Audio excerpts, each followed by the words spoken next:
Sæl og velkomin öll sömul. Fyrstur hér á eftir tekur til máls Stefán Ólafsson, prófessor í félagsfræði, flytur erindi sitt.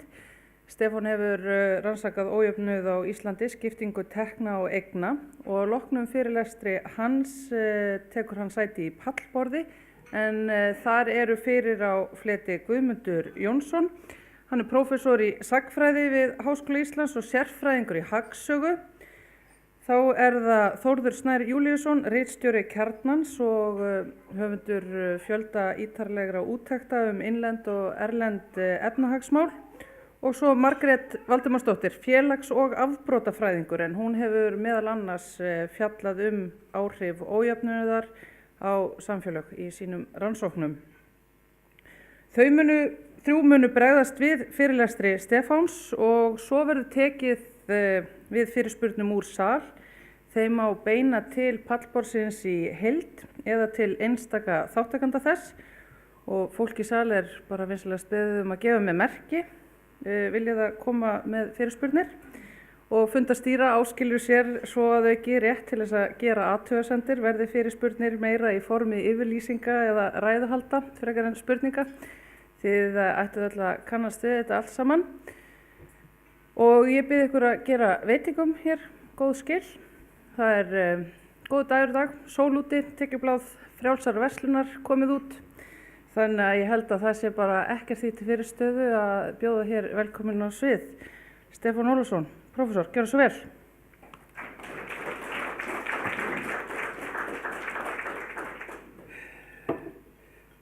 Já, komið sæl. Erindi mitt er í raun tvíþætt. Fyrri helmingurinn er kynning á megin niðurstöðum þessara bókar sem kom út í nóvember síðastliðnum, ójöfnuður á Íslandi, og langtíma þróun, bæði langtíma og skammtíma þróun í tekju- og eignaskiptingu á Íslandi með heilmiklum samanburði við þróunina í öðrum löndum og ekki hvað síst samanburði við þau lönd sem að Thomas Piketty og félagar hans hafa verið að rannsaka á síðustu árum og við höfum sótt heilmikið í smiðju þeirra með aðferðir og samanburðargögn. Seinni helmingurinn er meira nýlegri umræðu hér á landi þróun lífskjara og áhrif verkalýðshreyfingar á þá þróun og raunar tengi ég þessi tvö efni saman. En ef við byrjum þá á langtíma þróun tekju ójafnaðar, að þá er hér svona lykilmynd það sem að sýnir, er ekki til bendill hérna, tæknimenn út, já.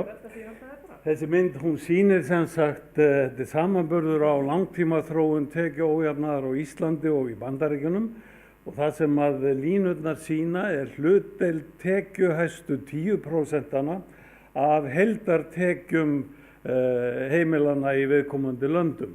Þannig sjáum við til dæmis þetta nær fyrir tímabilið frá 1920 til 2015 og sjáum þarna til dæmis fyrsta árið 1920 að þá tölurnar fyrir Bandaríkin að þá voru tekjuhæstu 10% með 40% af heildartekjum heimilanna og það fór svo upp í nærri 50 rétt fyrir hrunið á Wall Street 1929 og hélt síðan tiltölulega hátt fram að styrjaldarárunum en jafnast þá og á talsvert jafnara stigi í 30 bandarísku tölurnar í 30 ár eftir seinni heimsstyrjöld en svo fer ójöfnuðurinn að aukast aftur eftir 1980. Það var mjög afgerandi í Bandaríkjunum einmitt þá, Bretlandi sömuleiðis og síðan komu hvert OECD-landið á fætur öðrum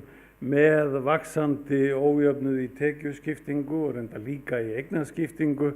Svolítið misjafnt eftir löndum hversu snemma það byrjaði en Norðurlöndum þá fer þessi þróun að gerast miðjan 10. áratuginn upp úr 1990. Þau lönd voru náttúrulega með jöfnustu tekjuskiptingu í heiminum fram að þeim tíma Þannig að svo aukning sem var þar, sem var tiltölulega mikil miðað við OECD-löndin, að hún samt úr jöfnustu stöðu, þannig að Norðurlöndin fara enga megin upp í mesta ójafnaðarstigið.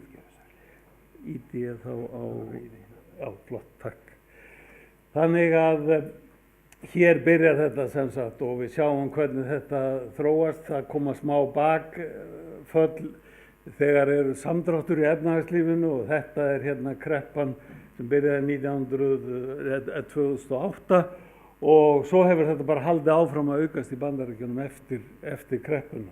Og svo hér samanburður við Ísland, við erum með tölur fyrir 1927 og 1937 og svo erum við með tölur fyrir árabil hér á milli 1965 og 75 á miðju tímabilinu og svo árlegar tölur frá 1992 sem eru unnar upp úr gögnum ríkisskattstjóra. Og það sýnir sömuleiðis að við erum með tiltölulega hátt ójafnaðarstig fyrir seinni heimsstyrjöld sem var algengast á Vesturlöndum. Í langflestum löndum og í flestum löndum kemur þetta mynstur að það jafnast eftir seinni heimsstyrjöld og hefur svo verið að aukast aftur á ný.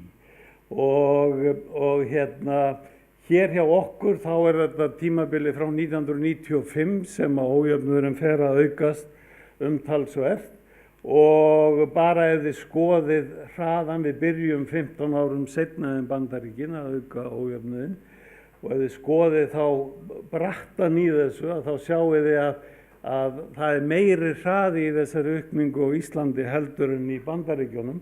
Þar gerist þetta yfir lengri tíma og nær toppi 2007 og svo kemur hrunið 2008 og þá minnkar ójöfnuðurinn aftur. En takið eftir því að hann fer ekki jafnlangt niður og hann hafði verið fyrir árið 2000. Það fer niður á svipastigi og hafði verið árið 2000 en ekki niður á meira jafnaðarstigi sem hafði verið þar á undan. Og svo ójöfnuðurinn eða tekjuhlutdeild hátekjuhópsins, hún að aukast aftur á síðustu árum. Þetta nær til 2015 og við vitum að það hefur bæst í það sérstaklega með fjármagnstekjur fyrir árin 2016 og 2017. Og þetta sem sagt skattagögn og þannig eru allar skattskildar tekjur taldar með. Atvinnutekjur, lífeyristekjur, fjármagnstekjur allar.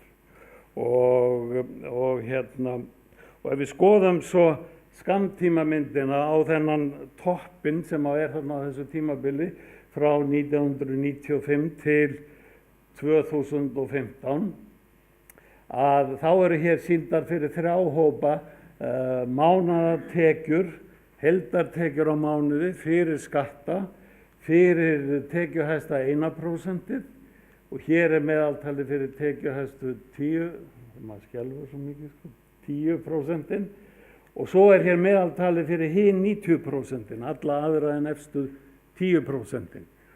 Og þetta meðaltekjur á mánuði og þær eru birtar í milljónum, þannig að tekjuhæsta 1% var með í kringum 2 milljónir á mánuði 1995 og fór upp í að meðaltali 13 milljónir 2007 og svo aftur niður og svo aftur rólega upp á ný.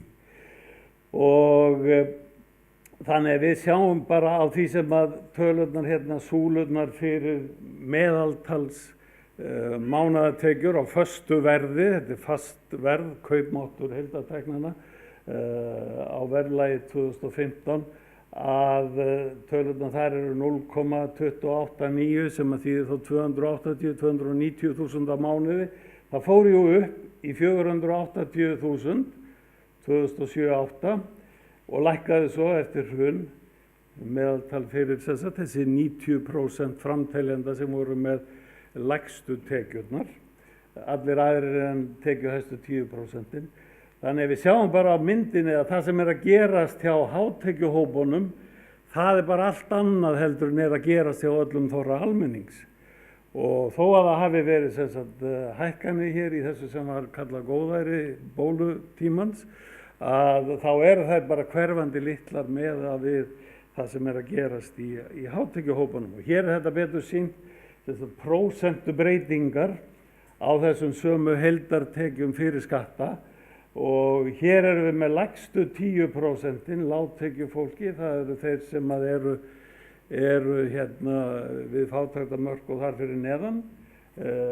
Svo hér meðaltal 90% sem ég var með áðan og svo hér meðalhækkun efstu 10% og svo efsta 1 og efsta 0,1 sem svona elítan og svörtu súlurnar sýna raunhækkun tekna hjá á tímabilinu frá 1992 til 2007 fram undir hrun og gráu súlurnar sýna svo allt tímabilið frá 1992 til 2015 og þá erum við komin fram hjá að sjáum við hvernig við endum miðað við hérna fyrir tíman og heildarhækkun frá 92 til 2007 fyrir lægstu 10% var 43% og þetta kaupmáttaraukning heildartekna lægstu 10%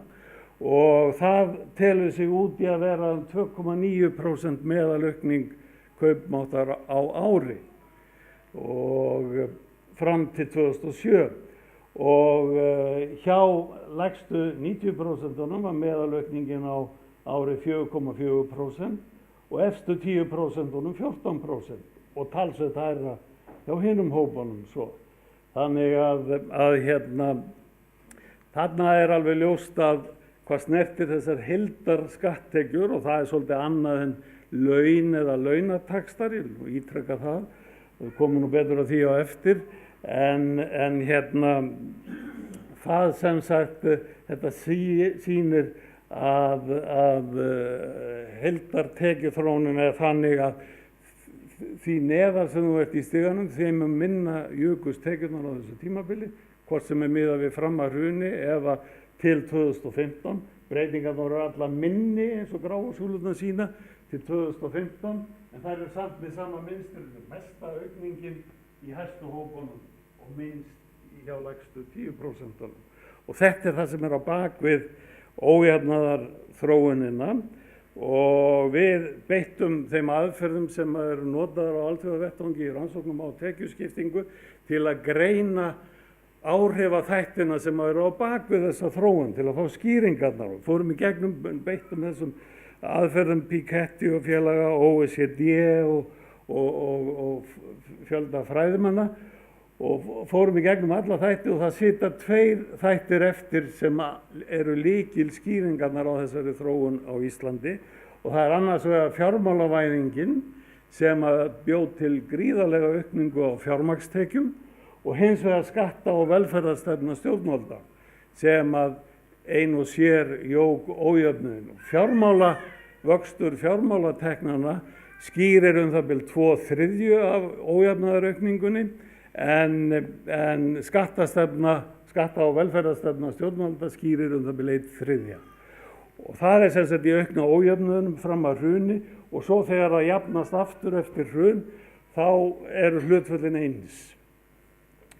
Þannig að þetta eru 2 stóru þættir og ég ætla að sýna ykkur aðeins hvernig þeir voru að virka. Hér fyrst fjármálavæðinguna sem bjóð til þessan í raun og veru þennan nýja tekjupóst sem hafði verið hverfandi á Íslandi þangað til að bóluhagkerfi kemur. Þetta raun og veru ágætt mynd af bóluhagkerfinu sko. Brjálæðisleg þróun hér fram til 2007 og svo kemur hrunið og svo fara menn af stað aftur. Og fjármagnstekjur voru það bil 2% af heildarframtöldum tekjum hjá skattstjóra árið 1995 fóru upp í nærri 25%. Það bil fjórðungur allra tekna í landinu og sem gríðarleg breyting og við höfum ekki séð svona mikla breytingu neins staðar annars staðar á Vesturlöndum. Víða var auðvitað fjármálavæðing og þessi sömu áhrif hvergi jafn mikil þróun og hér. Svo fór þetta niður hér í 6,3, 6,5 þegar lægst verður aftur, 8,3 2015 og örugglega komið í dag upp í 10%. og fjármagnstekjurnar eru mikilvægar vegna þess að þær fara fyrst og fremst í allra tekjuhæstu hópana. Og hér það sýnt fyrir tekjuhæsta 1%. Það sem að gráu súlurnar sýna það hve hátt hlutfall af heildartekjum þeirra tekjuhæsta 1%-sins, ríkasta 1%-sins, hve stór hlutur af þeirra tekjum voru fjármagnstekjur. Og það hefði verið rétt undir 10% í kringum 1995 og fór upp í tæplega 80% á hápunkti bóluhagkerfisins 2005 til 2007. Þannig að megnið af tekjum þeirra voru, sem sagt, 4 af hverjum 5 krónum í tekjuhæsta 1%-inu voru fjármagnstekjur. Og sem báru lægri skatta heldur en atvinnutekjur og lífeyristekjur, umtalsvert lægri skatta og það líka rétt að hafa í huga því þeir eru nú að birta tekjublað frjálsra verslana núna og DFF. Þar ekki birta neinar fjármagnstekjur. Það verið að birta laun forstjóra og fjármálamanna og þeirra sem að stjórna atvinnulífinu, það bara birtar atvinnutekjur. Þannig að árið 2005-2007 þá hefur það ekki sagt gefa okkur neina, ekkert nálægt í rétta mynd af hæstu tekjunum í þjóðfélaginu og í dag það þannig að forstjórar eða fjármálageiramenn sem að teljast vera með 5 milljónir á mánuði miðað við það hver hlutföll fjármagnstekna eru orðin, þau eru örugglega nálgast 50% núna, þá þeir sirka með 10 milljónir. Þeir sem að í tekjublaði DFF eru sagði vera með 5 milljónir, það öllum líkindum þeir með 10 eða einhvers stað þar í kring. Þetta misjast eftir einstaklingum eins og gengur.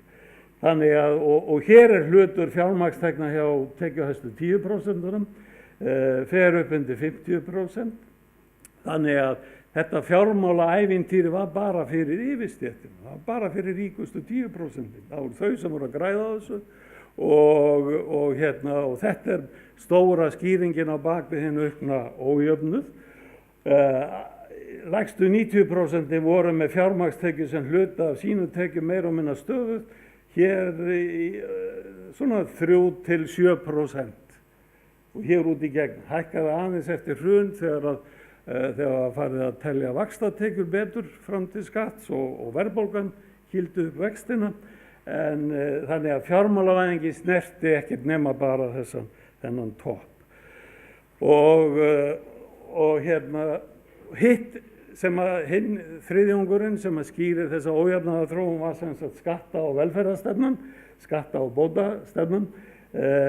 Hér afleiðingar hennar sýndar í 4 tekjuhópum með því að reikna út beina skattbyrði. Það sem sagt það sem að hlutfall af tekjum fólks í lægstu 10%, miðtekjuhópunum, hlutfalli sem að þeir greiða af heildartekjum sínum í beina skatta eftir álagningu og eftir að þeir fá barnabætur og vaxtabætur. Þannig að þetta nettó skattbyrði að teknu tilliti til allra löglegra frádráttarliða. Og við sjáum hvernig heildarskattbyrði lægstu 10% fór og hér það miðtekjuhóparnir og svo það efsta 1% hérna, efst punktalínan og efstu 10% gráa línan. Og ef við förum hér bara á 1995 að þá var lágtekjuhópurinn með neikvæða skattbyrði. Hann fékk meira frá skattinum heldur en hann borgaði. Og þetta lá í því að persónuafslátturinn og skattleysismörkin voru fyrir ofan þær tekjur sem að lægstu 10% voru með og svo ef að fólk fekk barna og vaxtabætur til viðbótar þá gat það fengið sem sagt meira. Þannig að lægstu 10% voru undir þessum skattleysismörkum á þessum tíma og mönnum þætti það sennilega ævintýralegt að heimta það í dag eða þeir sem að ráða því sennilega, þeim finnst það sjálfsagt ævintýralegt en þetta var hægt og stóð alveg fram í kringum aldamótin. svo stöðvaðist þetta hér við 2004, vinstri stjórnin sem tók við hérna eftir hrun, hún lækkaði aðeins þessa skattbyrði, bæði með því að hún hækkaði aðeins persónuafsláttinn, reyndar ekki nóg, en hún hækkaði hann samt og hún hækkaði vaxtabæturnar mjög mikið sem skilaði sér líka inn í þessi áhrif. Sama mynstur hjá miðtekjuhópnum, þau 20% sem í miðju tekjustigans og en bara ekki eins bratt eins og hjá lágtekjuhópnum. Hátekjuhóparnir fengu hins vegar mikla lækkun á skattbyrði sinni. Efsta 1% var að greiða 35% af heildartekjum sínum í beina skatta árið 1995 og það fór jafnt og þétt eins og þið sjáið hérna niður í 13% á þessum árum 2005 til 2007 og fer svo upp eftir hrun. Bæði var fjármagnstekjuskatturinn tvöfaldaður og það var sett þrepaskipta álagningakerfið og það var mikið kvartað undan þessu, en í raun og veru var þetta ekki mikið hærra sem það endaði í heldur en það hafði verið áður en fjármálabólan byrjaði. Og svo var þetta lækkað hér frá 2013 þegar auðlegðarskatturinn var lagður af, þá stökk skattbyrðin hjá þessum efsta 1% niður hérna í 25. Og sama hjá efstu 10%. Þar þessi þróun eins. Og ástæðan fyrir því að þessi skattbyrði lækkar svona hjá efstu hópunum sú einmitt að þau voru með stærstan hluta fjármagnstekjum sem báru fram að hruni 10% skatt á meðan raunverulegu skattur hjá flestum var öðru hvoru megin við 25% að teknu tilliti til allra frádráttarliða í skattinum. Álagningin náttúrulega miklu hærri en einungis kannski í kringum 1/3 af skattbyrði sem sagt venjulegs vinnandi fólks og þegar að sem sagt álagningin lægri og tekjuhlutdeild fjármagnsteknanna stór eykst, þá bara eðlilegt að nettó skattbyrðin lækki og þannig að útkoman þessi að stjórnvöld færðu skattbyrðina frá hátekjuhópunum og yfir á milli og lægri tekjuhópana. Og þetta hefur auðvitað haft áhrif á það sem að verkalýðshreyfingin var að semja. Hún var bara að semja mestmegnis að semja kauphækkanir og þegar að persónufrádrátturinn fylgir ekki launahækkunum til fulls og þegar að barnabætur og vaxtabætur rýrna, þá koma stjórnvaldsaðgerðir og klípa tilbaka það sem verkalýðshreyfingin hefur verið að vinna í kjarasamningum. Og þetta er svona sama módel í almannatryggingakerfinu, skerðingamódeli þar sko. Það yfirlega að nota þannig að menn hækka eitthvað hérna bæturnar til ellilífeyrisþega eða öryrkja og klípa það tilbaka hinum megin frá. Það er bara að finna út hvaða leiðir eru notaðar hverju sinni. Hér svo sýnt sko, svo tala menn það góðæri, það var góðæri fyrir hrun og það góðæri núna og engin fátækt á Íslandi. Hér þessar fátæktarmælingar, ég ætla ekki að fara út í það, en það eru stór gallaðar, þessar afstæðu fátæktarmælingar sem eru mikið notaðar. Hér raunsæri mynd af því. Hérna sýnt það sem að þessar línur sýna hér fyrir Ísland, hérna þetta, og þetta fyrir hinar Norðurlandaþjóðirnar.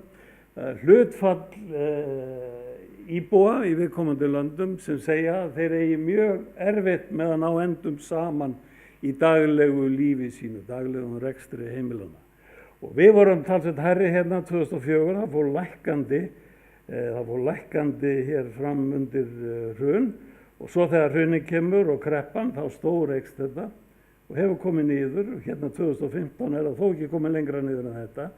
Síðan hefur það farið aðeins niður, það enn fyrir ofan það sem það var fyrir.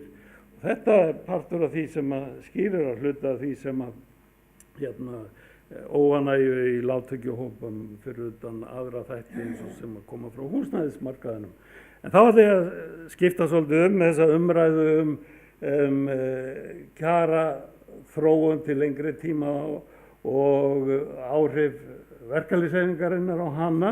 Og það kannski kemur dálítið út frá þessum myndböndum sem að sem að forysta ASÍ hefur verið að birta að undanförnu, þar sumt rétt, annað rangt að mínu mati og ég ætla að reyna að sýna það. Ég legg þá áherslu á og ég ekki að segja að það sé allt rangt eða allt, en þarna eru nokkra tilgátur sem að ég held að fái alls ekki staðist og einu þessi að það hefði engin aukning orðið á kaupmætti lægstu launa á tímabilinu frá í kringu 1950 til 1990 þrátt fyrir hörð átök, mikil verkfallsátök oft og mikla baráttu og talsverðar og mjög miklar á köflum nafnlaunahækkanir í kjarasamningum og boðskapurinn sá að kauphækkanir hafi á þessu tímabili verið að fullu étnar upp af verðbólgu og þar af leiðandi hafi ekki verið neinn árangur af streði verkalýðshreyfingarinnar á þessu langa tímabili. Það hafi síðan breyst 1990 með þjóðarsáttinni sem að dugði vel til að ná niður verðbólgunni en í þessum boðskapi líka verið að segja að þá fyrst fóru lífskjörin að batna og þau batnuðu mest hjá lægstu hópunum og þetta held ég dálítið tvíbent, svo ekki sé meira sagt. Hérna línuriti sem að liggur til grundvallar í þessum vídeóm og kaupmáttur lágmarkstaxta nær allavega aftur til 1906, þetta var langur tími og hér sem sagt tímabilið eftir þjóðarsátt, hér tímabilið frá 1946, tekið þetta hérna og boðskapurinn sem að þessi mynd að segja sá að kaupmáttur lægstu taxta, hann hafi í raun og veru endar hér 1990 á lægra stigi heldur en hann var í byrjun tímabilsins. Þetta engin kaupmáttaraukning hjá þeim sem voru á lægstu laununum og þetta það sem ég tel að fái enga veginn staðist og síðan hér mikil aukning á tímabilinu eftir þjóðarsátt. Ég held að þetta séu gölluð mæling sem verið að nota. Það alls konar hlutir séu frá því breyttum skilgreiningum yfir tíma. Annað sko í hvaða mæli eru lægstu taxtar notaðir á hverjum tíma. Eru þeir bara fyrir 16 ára skólakrakka sem í hlutastörfum með skólanum eða eru í sumarvinnu eða eru þau bara fyrstu 3 mánuðina fyrir nýliða á vinnumarkaði. Það engin ljós mynd af þessu og þetta mjög hættulegt að draga miklar ályktanir af þessum gögnum. Og ég með önnur gögn, hér gögn til dæmis sem koma úr Hagskirnu sem merkilegt gagnasafn yfir lengri tíma og hér sýnd þróun kaupmáttar dagvinnukaups í 3 helstu verkalýðsstéttunum, það eru verkakarlar, verkakonur og iðnaðarmenn frá 1961 til þjóðarsáttar 1990 og þetta eru sveiflur og sviptingar eins og ASÍ hefur verið réttilega að segja jú, það voru miklar sveiflur en þetta var byrjunarpunkturinn í kaupmáttarstigi dagvinnukaups hérna og þetta endapunkturinn og það bara talsvert bil hérna á milli sem telur út í meðal aukningu kaupmáttar á ári 2,2%. Og jú, þetta fór upp hérna og tilbaka þegar síldastofninn hrundi, svo tímabil hækkana. Hér var keyrð niður lækkun á kaupmætti með gengisfelling árið 1975 þegar var smávægilegu samdráttur í þjóðarframleiðslu og ekkert stórt tilefni til risavaxinna kjaraskerðinga en kaupmáttur launavísitöluna fór niður 15% á einu ári. Svo sótti verkalýðshreyfingin það tilbaka í sólstöðusamningunum frægu 1977 og svo hér mikil dífa 83-4 sérstaklega. Og svo endar þetta hér. En þetta tímabilið, þetta ekki mynd af engri aukningu kaupmáttar lægstu launa. Þetta mynd af umtalsverðri aukningu sem var 2,2%. Ef við tökum meðal hækkun sömuleiðis kaupmáttarvísitölunar fyrir tímabili frá 1990 til 2017 þá var það 1,9%. Og ef við tækjum það bara fram að hruni, slepptum hrunin út úr, þá það 2,2. 2,3 reyndar, 2,3 bara saman. Þannig að það ekki grundvöllur til að draga miklar ályktanir að kaupmáttarþróunin hafi verið svo öll miklu meiri eftir þjóðarsátt heldur en fyrir hana. En hér önnur nálgun sem í raun og veru raunsæri mynd á lífskjörin hjá fólki. Þetta kaupmáttur ráðstöfunartekna á mann eftir skatta og bætur. Þá búið að bæta við kaupið sem sagt því sem fólk fær út úr velferðarkerfinu og draga frá það sem að fólk borgar í beina skatta. Og þetta sýnir prósentu hækkun þegar að fyrir yfir núllínuna þá aukning á kaupmætti ráðstöfunartekna heimilanna og þegar hún fer niður þá kjaraskerðingartími. Og menn bara sjá það að myndinni, þjóðarsáttin þetta 1990, menn sjá það bara að það að jafnaði talsvert hærri hækkanir heldur en á tímabilinu eftir og svo reyndar miklar sveiflur augljóslega. En þetta að skila gríðarlegum árangri eftir þessum árum. Ég ætla aðeins að bara tala hér 2 tímabil, þannig að vera stytt þetta. Hér upp úr 1960. Þá tekin upp kerfisbreyting í hagstjórn á Íslandi og farið að nota gengisfellingar sem aðal hagstjórnartæki. Og gengisfellingarnar voru notaðar til að tryggja góða afkomu í sjávarútvegi. Og það var sagt þannig að gengi verður fellt nógu mikið til að flæði við hvert stein í fjörunni. Það að segja til að vestrekna fiskvinnslufyrirtæki geti lifað. Það var svona formúlan, kannski ekki tala hana upp á. En eftir 1960 kemur góðæri sem tengdi síldarævintýrinu.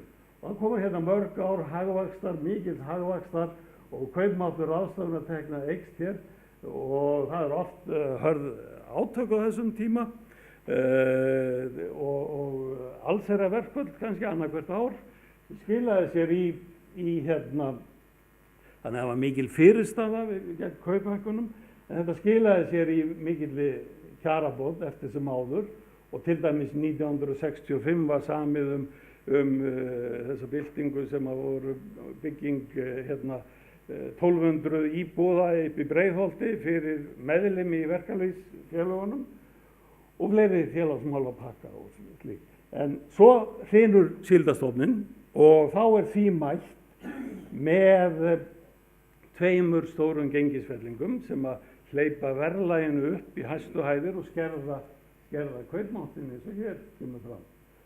Heilmikið og ég segi það svona í þessu ítarlega máli kannski af því að það stundum verið að tala þannig eins og þessar kollsteypur hafi verið vegna þess að verkalýðshreyfingin fór offari í kauphækkunum. Þetta var venjulega þannig að kollsteypurnar áttu sér efnahagslega forsendur, aflabrögð minnkuðu, verð á erlendum mörkuðum minnkaðu, þrengingar í sjávarútvegi, gengið fellt, verðbólgan sprakk og svo kom verkalýðshreyfingin á eftir að reyna að ná í hinn tapaða kaupmátt upp á nýtt. Og það gert það var reyndar ekki gert 1969 til þess að komast hjá launahækkunum strax, þá var kannski ekki tala það þannig þá, en þá var samið að stofna lífeyrissjóðina. Og þeir voru teknir inn, það var samið þá í staðinn fyrir kauphækkanir. Kauphækkanir komu svo hins vegar á fullu 1970 og næstu árin þar á eftir. Mikil þangað til 75. Og svona var þetta líka í aðdraganda hrunsins með þeirri skerðingu kaupmáttar ráðstöfunartekna sem þá var að sumir halda að hrunið hafi orðið vegna þess að laun hafi hækkað allt of mikið og fólk hafi eytt allt of miklu. Það hafi ekkert að gera með hrunið. Það voru fjárfestingaraðilarnir sem að skuldsettu banka og fyrirtæki á algjörlega ósjálfbæran hátt og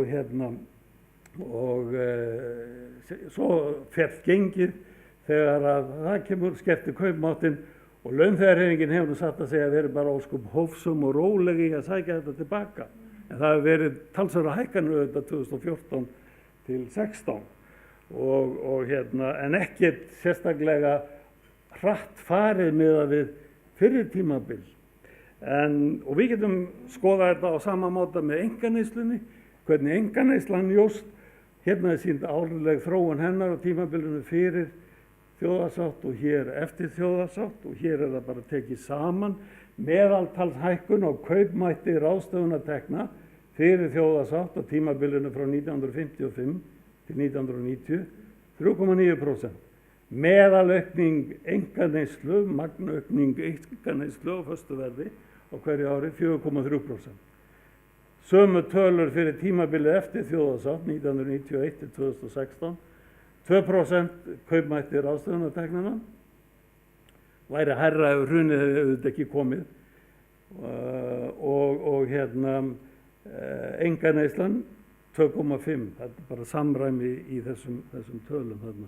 Og ef við tökum þetta áratug fyrir áratug, aftur kaupmáttur ráðstöfunartekna, 10 ár í einu, hérna á milli 1961 og 70, og þarna var þetta stóra áfall þegar hrunið á síldarstofninum kom, en samt var þetta góður áratugur fyrir allan þorra almennings og verkafólk auðvitað þar með. Þetta áratugurinn þar á eftir, og svo það áratugurinn á milli 81 og 90, hann bara eins og áratugurinn eftir að þjóðarsáttin komin á, 91 til 2000. Og svo 2001 til 2010, þar hrunið inni náttúrulega. Og svo uppsveiflan frá 2011 til 2016. Hún samt ekki máli tímabilsins á milli 60 og 80, þrátt fyrir allar sveiflurnar. Svo þetta að hafa hitt í huga sem ég var að sýna hérna áðan, að akkurat á þessu tímabili mikið af kaupmáttaraukningu ráðstöfunarteknanna, þá ójöfnurinn að aukast og aukningin fer í hlutfallslega of mikið í hæstu hópana. Og svo ég hérna með, að því að það var nú látið að því liggja að það hefði orðið sérstök bylting hjá lágtekjuhópunum á allra síðustu árum. Hér sem sagt sín heildarlaun fullvinnandi fólks samkvæmt launakönnunum Hagstofunnar og föstu verðlagi. Serían byrjar 98, hún nú reynda til 2016, en ég ekki með hana á föstu verðlagi. Þar þetta segir svo sem alveg söguna eins og hún að með sjá bæði að þetta eru mánar, þetta eru sem sagt krónur á mánuði og á verðlagi 2014, og menn sjá krónuaukninguna hjá þessum þremur lægstu stéttunum. Það þjónustu, sölu og afgreiðslufólk, það verkafólk, þrýðingarnir og skrifstofufólk, punktalínan. Og svo það meðaltal allra sem þessi lína hérna, og svo það iðnaðarmenn, brotalínan og efst eru svo stjórnendur. Og þetta ekki æðstu stjórnendur fyrirtækja, þetta raun og veru milli æðstu stjórnendur fyrirtækja, stóru fyrirtækjana ekkert inn í þessum launakönnunum. Þetta eiginlega oftast milli stjórnendur, og þarna ekki kjararáðsþjóðin, stjórnendur í opinbera geiranum, þeir ekki inn í þessum tölum heldur. En aukningin langmest krónutölu klifið hjá hæstu hópunum náttúrulega, langt meira og annað heldur en í þeim lægri, og hér niður sýnt svona hvar hóparnir, hérna verkafólk, raunaukning frá 98 til 2014, 23%, nær ekki alveg meðaltali allra hópana, 50% hjá stjórnendahópnum. Þannig að samantekt myndi ég segja að við vorum með heilmikinn jöfnuð í þessu þjóðfélagi fyrstu 50 ár lýðveldisins eftir 1945, og svo verður þessi gríðarlega breyting frá og með 1995 vegna fjármálavæðingarinnar annars vegar og hins vegar vegna skatta- og velferðarstefnu. Þetta ekki sök kjarasamninga að þessi ójöfnuður hafi aukist, nema ef kjarasamningar áttu að skipta sig líka af skattastefnunni og velferðarbótastefnunni til fulls, sem þeir hefðu náttúrulega átt að gera. Annars bara gefin laus endi, sko. Og eftir hrunið, sem sagt, jafnaðist þetta á ný, en ég legg líka áherslu á það að allt þetta tímabil frá lokum seinni heimsstyrjaldar var gríðarlegt framfaraskeið í lífskjörum þjóðarinnar. Hagvöxturinn var mjög mikill, kaupmáttur jókst mikið, bæði kaupmáttur taxta og alls venjulegs vinnandi fólks og kaupmáttur ráðstöfunartekna og einkaneysla eins og ég er búinn að sýna hérna. Og það er byggt upp velferðarkerfið, skólar og sjúkrahús og almannatryggingar á þessum tíma og verkalýðshreyfingin átti mjög stóran þátt í þessu öllu. Þannig að þess vegna fannst mér skrítið í skilaboðin í þessum myndböndum var eiginlega svo að það var engin árangur af verkalýðsbaráttunni í áratugi áður en þjóðarsáttin kom. Og þá voru menn orðnir konur með einhverja rörsýn á málið held ég. Maður geta lesið bara þetta í sögu ASÍ sem ASÍ lét gera og var gefin út hérna eftir sumarliða Ísleifsson 2013. Gott framtak og sýnir þessa mynd bara alveg ágætlega. Og það var oft tekist hart á, það var harka oft á tíðum og hún skilaði oft á tíðum bara mjög miklum árangri þrátt fyrir að menn væru að hækka kaupið í tugum prósenta, þá skilaði það sé kannski í 5-10% aukningu raunverulegs kaupmáttar, en hann var samt þess virði. Þetta var verðbólgutími sem var ekki vegna verkalýðshreyfingarinnar, heldur var þetta vegna gengisfellingarna. Gengisfellingarna bjuggu til verðbólgutíman og verkalýðshreyfingin hún var allan tíman í varnarstöðu. Og svo var það meira segja eftir 1980 þá voru brögð að því að þegar verkalýðshreyfingin náði árangri að þá komu stjórnvöld aftur tilbaka og gerðu aðra gengisfellingu til að ná niður kaupmættunum á ný.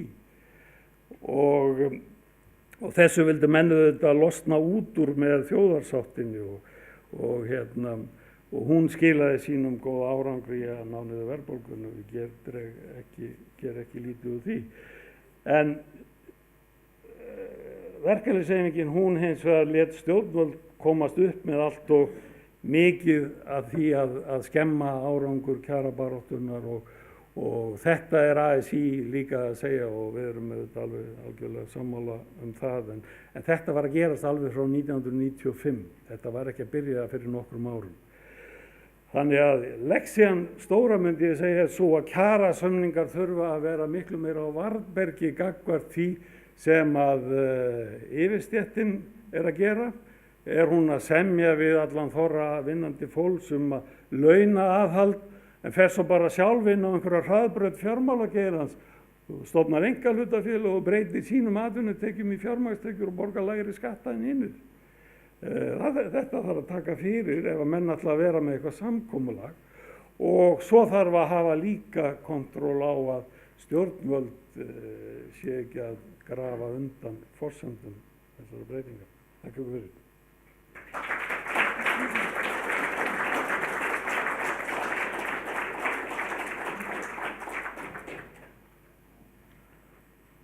Takk fyrir þetta, Stefán. Eflaust ýmislegt sem að fólk er að melta úr þessu. Ég hvet ykkur endilega til þess að huga að spurningum. Það vill bera við að mörgum þykir efnahagsmál vera flókin og það á líka bara að spyrja af því að efnahagsmál er ekki einkamál einhvers ákveðins hóps í samfélaginu, heldur að þetta vera eitthvað sem varðar okkur öll. Þannig að alls ekki vera feimin við að bera fram spurningar. Þetta fólk eru kennarar og blaðamenn, vinna meðal annars við það að gera þetta aðgengilegt og skiljanlegt fyrir alla. Nú, ég ætla hins vegar að byrja á því að fá þátttakendur í pallborði til þess að koma með viðbrögð sín við fyrirlestri Stefáns og svo verður orðið sent hér út í sal. Við viljum endilega fá fyrirspurnir. Við minni á þetta fólk beri fram skýrar spurningar, stilli ræðu, höldum í hóf. Ég mun koma til aðstoðar ef eitthvað skólast til í þeim málum. Og eins náttúrulega, við ætlum að gera þetta aðgengilegt og ég mun líka grípa inn í ef að hlutirnir verða flóknir. En ég ætla að byrja á að fá þig, Guðmundur Jónsson.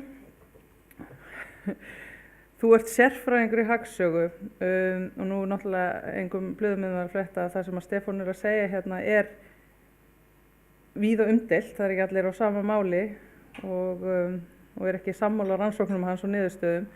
Hvaða sýn og skoðun hefur þú á þetta?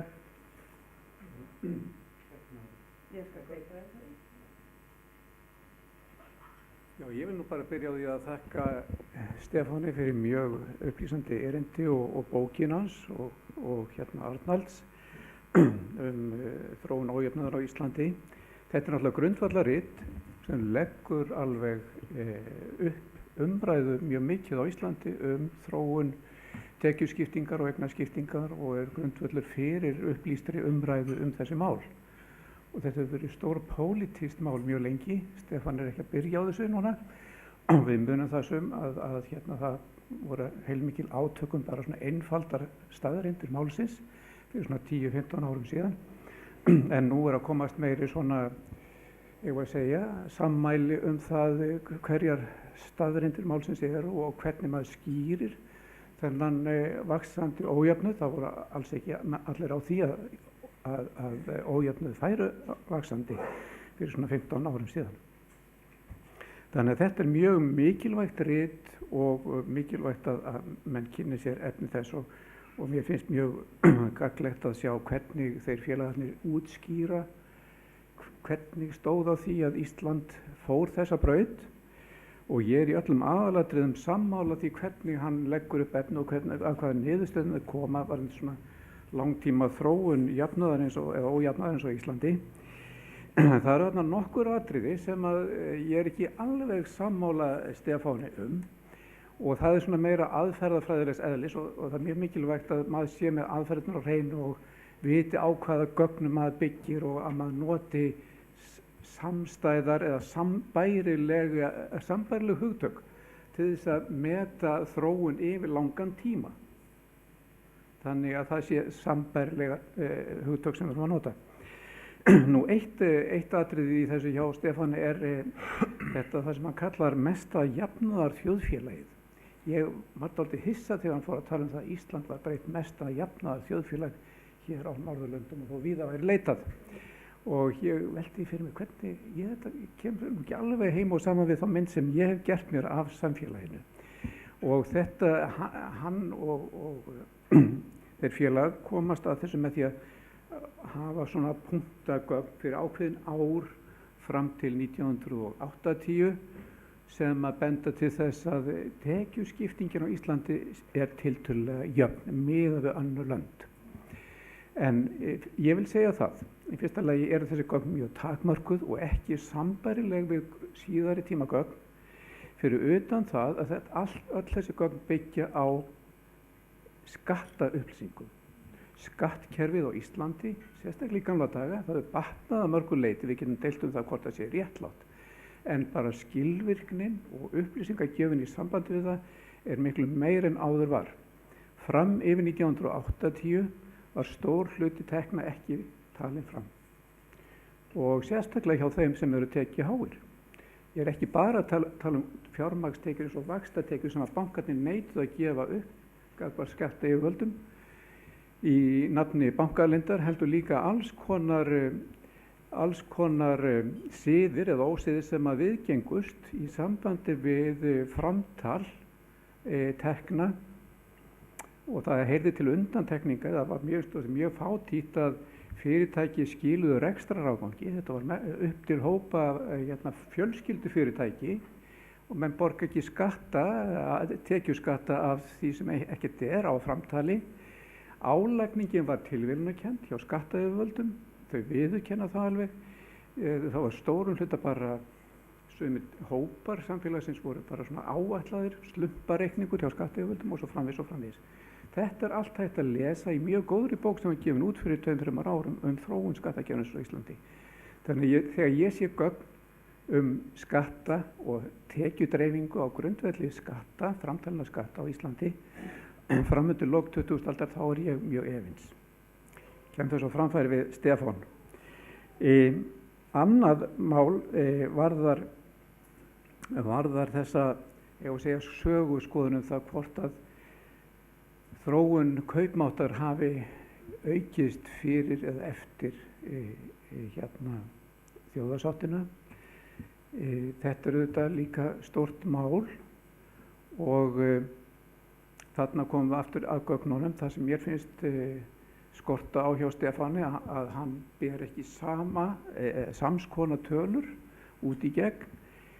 Það grundvallarmunur á því að tala kaupmátt taxtakaups og svo aftur kaupmáttar ráðstöfunar tekna. Annað vísar bara til hvað maður fær borgað á tíman, en hitt vísar til tekna, allra tekna sem maður aflar sér. Og hér ekki bara verið að tala verkafólk eða launafólk, heldur tekjur allra. Og þannig að ráðstöfunartekjur eru ekki góður mælikvarði til þess að mæla kaupmátt, sérstaklega ekki verkafólks. Nema að því leyti að ráðstöfunartekjurnar geta aukist af ýmsum ástæðum, ekki endilega út af hækkun kauptaxtana, heldur bara miklu meiri vinnu. Þannig að ráðstöfunartekjurnar eru meira afleiðinga bara hagsveiflunni, hvort það mikið að gera, mikil vinna að hafa í samfélaginu á hverjum tíma. Þannig að mér finnst nokkuð ávanta þarna að Stefán sé samkvæmur í notkun á þessum mælikvörðum á kjaraþróun fyrir og eftir 1990. Ég þó sammála honum að fyrir 1990 þá var vissulega kaupmáttar aukning á ákveðnum tímabili frá 1950 til 1990 og það var, þegar maður tekur tímabili í heild sinni, þá var kaupmáttar aukning, það komið vísu mikil bakföll í þetta, en svo verður þá Stefán að nota sömu mælikvarðana eftir 1990 til þess að bera þetta saman, en þá fer að tala launavísitöluna almennt, sem ekki það sama og almennt kaup í verkamannavinnu hjá Dagsbrún. Þannig að þarna þarf að huga að málum og fleiri þessum dúr. Þannig að ég held að gögnin sína, ef maður nota sambærileg gögn, þá held ég að það sé rétt að það verði meiri kaupmáttaraukning, kauptaxta, eftir 1990 með ýmsum bakvöllum eins og Stefán hefur sýnt og aðrir vegna hrunsins og annars.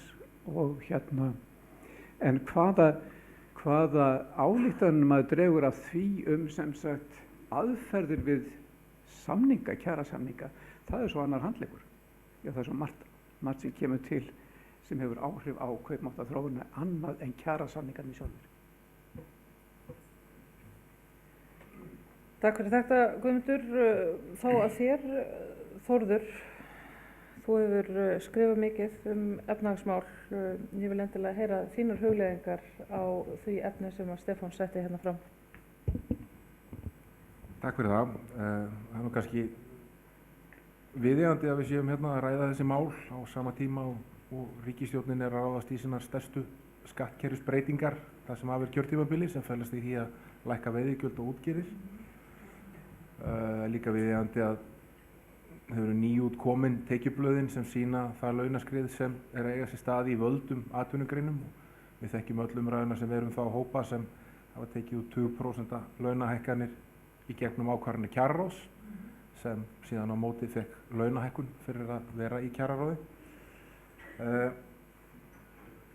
Ég hef skoðað mikið út frá þeim opinberu tölum sem eru aðgengilegar, sérstaklega á Hagstofunni og svo gögn sem ríkisskattstjóri gerir aðgengilegt einu svona ári, hvernig þróun í eignaskiptingu hefur verið. Þær tölur eru ekki fullkomnar, þær meta til að mynda ekki almennilega þá aukningu sem verður fjármagnstekja vegna sölu á hlutabröfum inn í fjármagnstekjurnar. Það er náttúrulega þannig að margt fólk sem er í efra lagi og er með betra aðgengi og þekkingu á kerfunum, þau nota ýmsar leiðir til þess að lækka sig eins og þau eru framsett á skattframtölum. Til að mynda getur einstaklingur skráð sig sem er með 500.000 króna eign í félagi, einkahlutafélagi, sem er síðan fullt af eignum sem er búið að færast þaðan frá einstaklingnum eða öðrum honum nátengdum. Niðurstöðurnar í þessum úttektum mínum er þær að þorri þess auðs sem verður til í íslensku samfélagi hverju ári, hann fer til efsta lags samfélagsins. Þorri þeirra eigna sem verða til hjá svona lægri stígunum, millistéttarhópunum og þeim sem komast inn á eignamarkað í lægri þrepunum fyrst og síðast vegna hækkunar á húsnæðisverði og eru þar að leiðandi eign sem kannski erfiðara að innleysa og nota í eitthvað annað vegna þess að þegar húsnæðisverðið hækkar þá eðlismáls samkvæmt hækkar það sem þú ætti að setja út á hverju ári þegar þú kaupir þér fasteign. Í lok árs 2016 þá sýndu tölur Hagstofunnar að hrein eign ríkasta 0,1% þjóðarinnar sem eru 218 einstaklingar eða samskattaðir hafi verið 200 milljarðar sem gerir að meðaltali þá rétt tæplega milljarð á hvern og eins og áður sagði þá eru þessar tölur líklega vanmetnar. Tölur fjármála- og efnahagsráðuneytisins hafi sýnt að 47% af fjármagnstekjum sem eru til á árinu 2016 hafi farið til efsta prósents landsmanna. Þetta ein hliðin á þessu. Við erum líka að setja í samhengi við það að hér varð hrun, eins og líklega mest sagða setningin á undanförnum 10 árum íslenskri þjóðmálaumræðu. Við hrunið fóru að mati Samkeppniseftirlitsins 70% af öllum fyrirtækjum á Íslandi voru þau þannig aðstæðum að þau þurftu á einhvers konar endurskipulagningu að halda. Það er að segja að skuldir þeirra urðu þannig að það þurfti fjármálafyrirtækin þurfti að koma að þeim og það mikið af fyrirtækjum og eignum sem skiptum hendur og það verður að segjast eins og að kannski hefur okkur ekki lukkast nægilega vel til þótt að margt hafi gengið mjög vel í þeirri endurskipulagningu með það að gæta fullra sanngirnis í því hvernig þeim gæðum var úthlutað á ný. Það virðist vera að margir í krafti betra aðgengis að upplýsingum, betra aðgengis að peningum annara, meðal annars með stuðningi lífeyrissjóða og betra aðgengis kannski að þeim sem sáu þessa úthlutun gæða hafi getað nýtt sér það til þess að hagnast alveg feikilega mikið, feikilega hratt.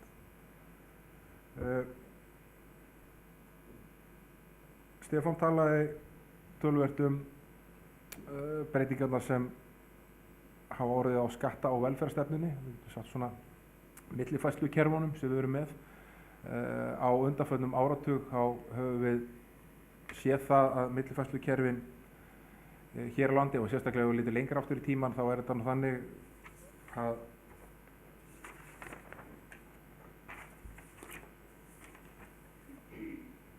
fjölskyldur sem hafa fengið barnabætur hafa fækkað tæplega 12.000 á milli árana 2013 og 2016. Skattberi tekjulægstu hópana á Íslandi hefur aukist mest allra hópa frá árinu 1998. Ungt fólk hefur dregist aftur úr tekjum, geta vitalega verið eðlilegar ástæður fyrir því, fólk að mennta sig meira og svo framvegis. En það eru samt svona mjög sýnilegar aðvörunarbjöllur sem sýna það að ójöfnuður klárlega aukast. Þetta sést líka vel á þessum aðgerðum sem búið að grípa til varðandi millifærslukerfinu á sama tíma og þetta þessi stað sem ég að segja hérna áðan. Þá hefur ríkið til að mynda að fara í sértækar aðgerðir eins og leiðréttinguna sem millifærsla á 72 milljörðum úr ríkissjóði til valinna hópa samfélagsins þar sem stórar fjárhæðir fara til fólk sem á miklar eignir. Það rúmlega 20.000 framteljendur sem áttu mestur eignir fengu 9,6 milljarða í niðurfærslu á húsnæðislánu sem þeir voru með. Þetta hópur sem á samanlagt samkvæmt tölum Hagstofunnar yfir 100 milljarða í hreinni eign og kannski ekki sá hópur sem var í brýnustum vanda og þurfti á aðstoð ríkisins að halda. Það má telja fleiri sértækar aðgerðir við, meðal annars það að veita heimild til þess að nýta séreignarsparnað til þess að greiða niður húsnæðislán sem allra góðra gjalda vert en það hefur sýnt sig líka að það eru ekkert allir sem hafa bolmagn til þess að safna séreignarsparnaði. Þannig að það eru efri hópar eða tekjuhærri hópar og hópar sem svona með svipaðri demografíur sem að nýta sér þessi úrræði en frekar en kannski lægri hópar og við það náttúrulega vegna þess að þessu fylgir skattfrelsi. og hraðari niðurgreiðsla lána, þá eykst munurinn samhliða.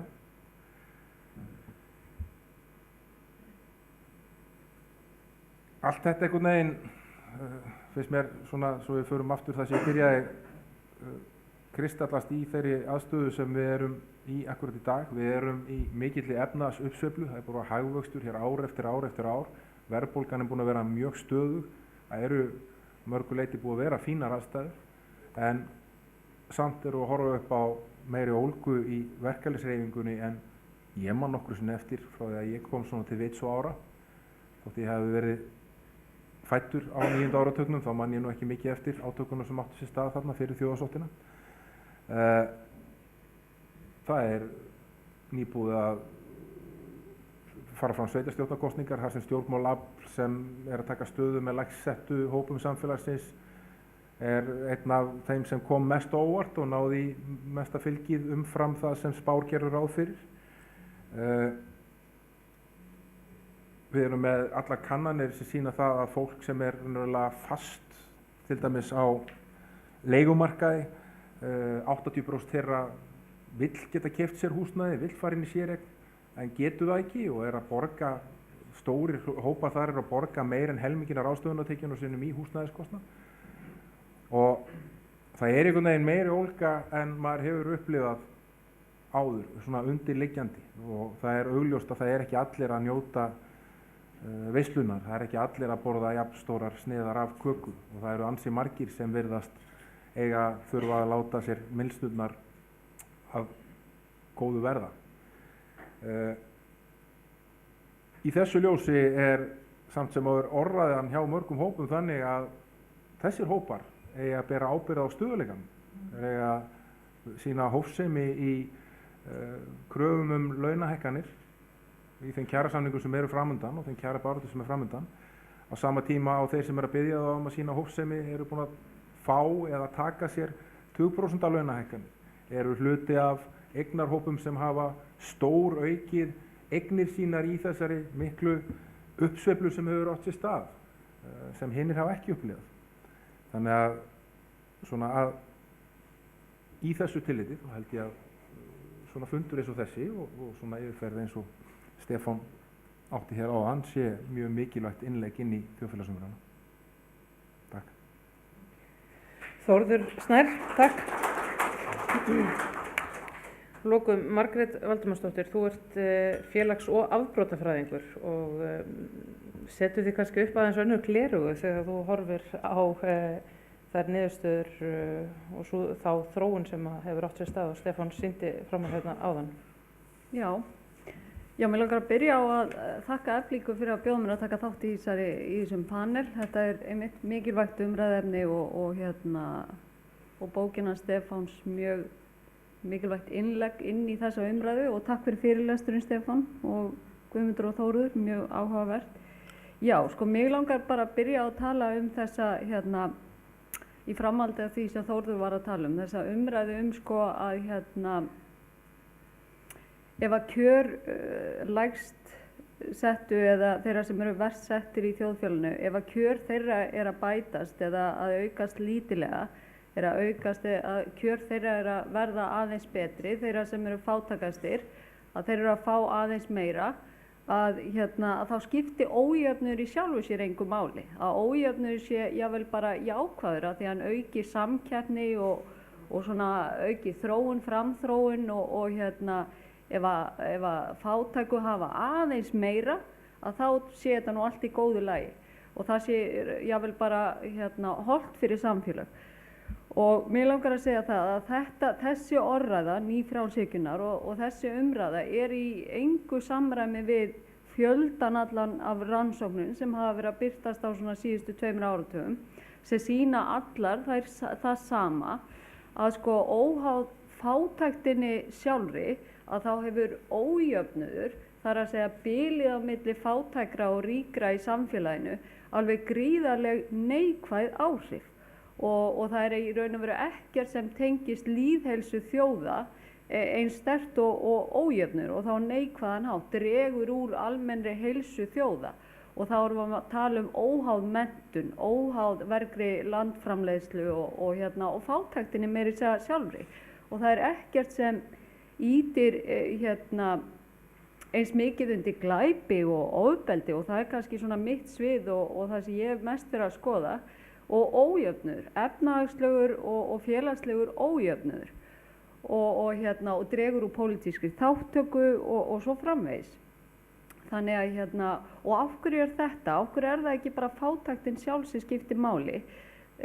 Sko það þannig að ef að fólk ekki að berjast við hungur og sko heimilisleysi, ef það ekki bara í hungursneyð, að þá það þannig að fátæktin upplifið í ákveðnu félagslegu samhengi.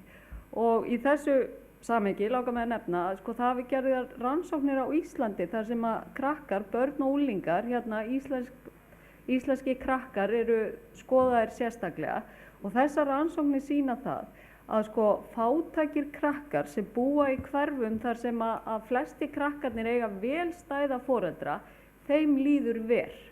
Þau upplifa meira vonleysi, svona vanmáttarkennd og streitu, heldur en krakkar sem búa í hverfum þar sem að flestir eiga foreldra sem svona í svipuðri stöðu. Og þetta einmitt málið og þetta alveg sama hvort sem þetta skoða á milli hverfa á Íslandi eða milli þjóða á svona alþjóðavísu. Ójöfnuður hefur gríðarlega sterk áhrif og einmitt þetta að sko þín staða að því að hún upplifð í samræmi eða í samhengi við stöðu annarra í samfélaginu. Og það þess vegna sem að við í raun og veru þessi orðræða ætti ekki að eiga heima í þessari umræðu að þetta trickle down economics að þetta sé bara gott fyrir okkur öll, af því að það ekki rétt. Og já, ég held að ég hafi þetta ekki lengra. Takk. Takk fyrir þetta, Margrét. Áður en við skellum hljóðnumanum út í salinn, Stefán, þá vildir þú aðeins? Ég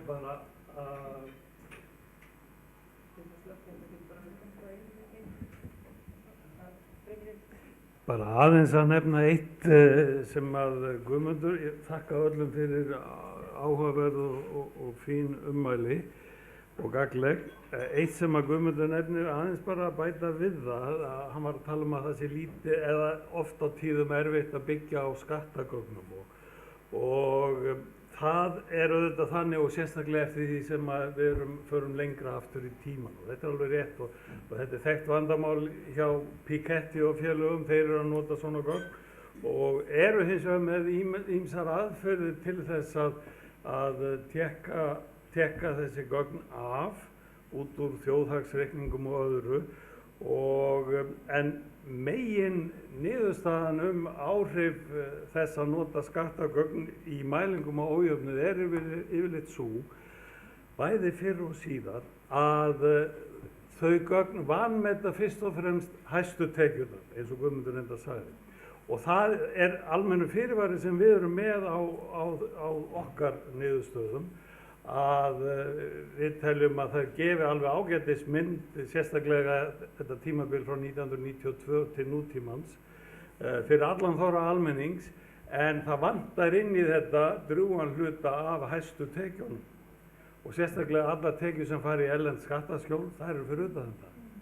Og hverjir eiga peninga í erlendu skattaskjólum? Það efsta 1%, efstu 5% kannski.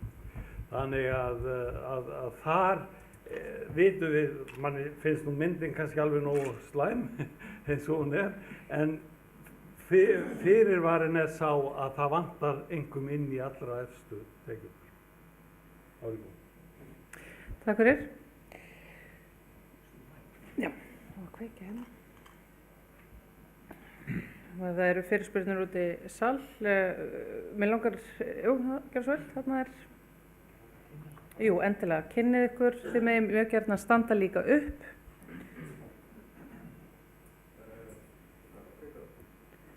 Það takkið þarna undir. Og svo birtast einhverju tölskjafir þarna á skjá. Halló? Þetta komin. Já, ég ætlaði að spyrja út í já, ég heiti Friðrik Boði, sem sagt. Halló. Takk fyrir frábært erindi. Ég ætlaði að spyrja út í þetta með að það er svona nokkurn veginn alvitað að auðstéttin er gjörn á að forða peningunum sínum í skattaskjól og ég ætlaði að spyrja hvort það væri einhverjar vísbendingar svona umfang þess. Svo ætlaði ég líka að spyrja út í byrjaði að útskýra svona aðeins hvað þú átt við með fjármálavæðingu eða svona hver birtingamynd hennar og hvernig hún var ólík því sem að áður var og hvaða var í umhverfinu sem að leiði þessu að taka svona yfir. Takk fyrir þetta. Sko ég held að það séu nú alveg, þið eru allavega nokkuð sem að getur kannski rætt aðeins þetta með umfang, hvað er vitað umfang skattaskjóla.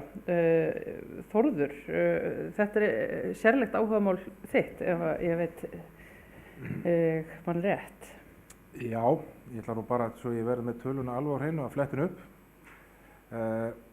Það kom náttúrulega út skýrsla, fræg skattaskjól skýrsla sem var tilbúin fyrir kosningar 2016 en að einhverjum ástæðum birtist ekki fyrir en í janúar 2017 þar sem það var svona skotið á það var mjög erfitt náttúrulega að greina það algjörlega vegna þess að eðli skattaskjóla er þannig að fólk er að fela peninga eða það er annarkvort að koma sér undan því að greiða skatta og gjöld eða það er að fela peninga sem kannski einhverju aðrir eiga tilkall til, kröfuhafar eða eitthvað slíkt eða fjármálafyrirtæki sem eiga veð í þessum peningum. En þar var niðurstaðan svo að í lok árs 2015 væri uppsafnaðar eignir Íslendinga einhvers staðar á bilinu 350 til 810 milljarðar.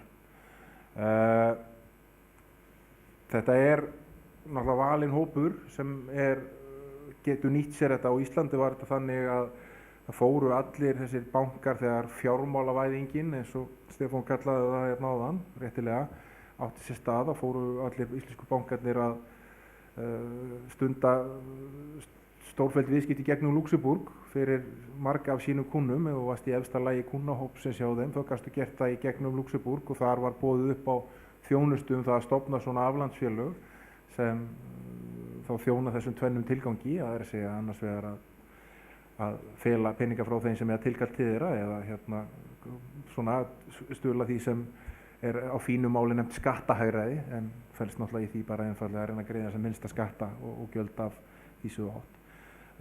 Panama skjalalekin og opinberaði rosalega mikið. Bæði sýndi hér að íslenski stjórnmálamenn, alls konar viðskiptafuglar og ýmislegt annað fólk var að parkera miklum fjárhæðum í þekktum skattaskjólum. Umfangið, hlutdeild Íslendinga í umfanginu hjá þessari einu stofu, Mossack Fonseca, mikið ágjörefni vegna þess að þetta var bara ein af mörgum svona stofum sem var að þjónusta bankana. Kaupþing var til að mynda bankana umsvifa mest í því að stofna svona félög fyrir sína viðskiptavini og þetta var ekki þeirra aðalstofa. Þannig að við vitum raunverulega kannski mest þá sem bara sem voru að nýta sér í gegnum, nýta sér Mossack Fonseca til þess að stofna þessi félög. En þarna, það sem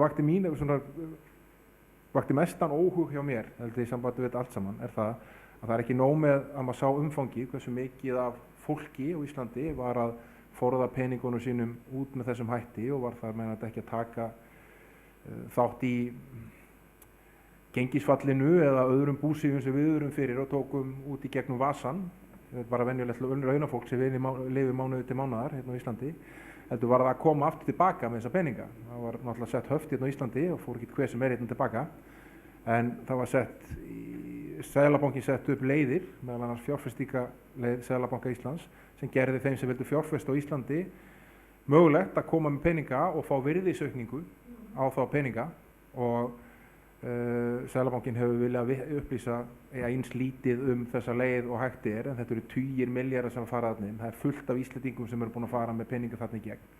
Íslenski fjölmiðlar hafa sýnt fram á það margt fólk sem í þessum Panama-skjölum, margt fólk sem hefur verið til rannsóknar vegna efnahagsbrota, margt fólk sem setti fullt af fyrirtækjum á höfuðið og Íslandi sem hefur farið með peninga eftir þessari leið og komið aftur til Íslands og fengið kannski tvöfalda virðisaukningu, annars vegar náttúrulega geta keypt fleiri krónur vegna þess að krónan var búin að falla þegar þeir koma með erlenda féð sitt inn og hins vegar vegna þess að Seðlabanki býður upp á þessa virðisaukningu sem þeir hafa gert og geta keypt eignir á Íslandi á brunaútsölu.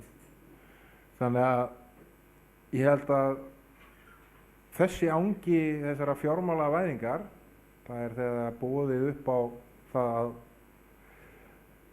hópur Íslendinga, tiltölulega stór hópur, þeirra sem áttu fjármagn, gátu svona sagt sér úr samfélaginu með þessari leið. Ég held að þetta sé eitt af því sem setur svona mest í hinum sem eru ekki þarna. Svona, þetta er einhvern veginn, þetta er svo rosalega mikil svona disassociation ef við leyfum mér að sletta frá því samfélagsnormum og þeir eru svona kannski því samfélagi sem við töldum að við værum að byggja upp og lifa öll í hérna.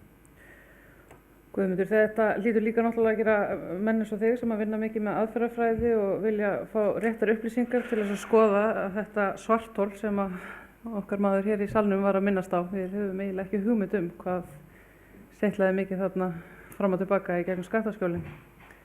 Nei, svo kom fram í þessari skýrslu sko að þetta er náttúrulega bara gróf áætlun á hugsanlegum fjármunum í þessum skattaskjólum. Ég hef lagt áherslu á það í þessari umræðu sko að þessi skattaskjól er ekkert nýtt fyrirbrigði. Þetta var með ýmsum móti hér í gamla daga. Þetta breyttu mynd sennilega eftir 1990, bæði með breytingu á fyrirtækjum og líka bara arðsemi fyrirtækja og náttúrulega vexti fjármála fyrirtækja. En hér áður fyrr þegar menn voru fyrst og fremst að græða á því að reka fyrirtæki svona í framleiðslu og þjónustu, þá var þetta náttúrulega mikið í gegnum utanríkisverslunina, sem sagt innflytjendur annars vegar og útflytjendur hins vegar sem að færðu fé til útlanda til þess að komast hjá náttúrulega skatti og fá frjálsa ráðstöfun á gjaldeyri sem var lengi vel skammtaður sko. En svo verður þessi stökkbreyting eftir 1990 sem að menn þekkja miklu betur af umræðinu undanfarið. En þetta er auðvitað alveg gríðarlegt vandamál og ennþá eru bæði ríkisvald og hagsmunasamtök víða heim að takast á þetta og það gengur mjög erfiðlega að fá þær ríki sem að þarna eru mjög innvikluð til þess að taka á þessum málum eins og til dæmis Bretland og hérna þetta heldur áfram, stórpólitískt mál. Stefán, þú gripur þá boltan og ferð þá líka yfir útskýrir fyrir okkur hvað þú átt við með fjármálavæðingu.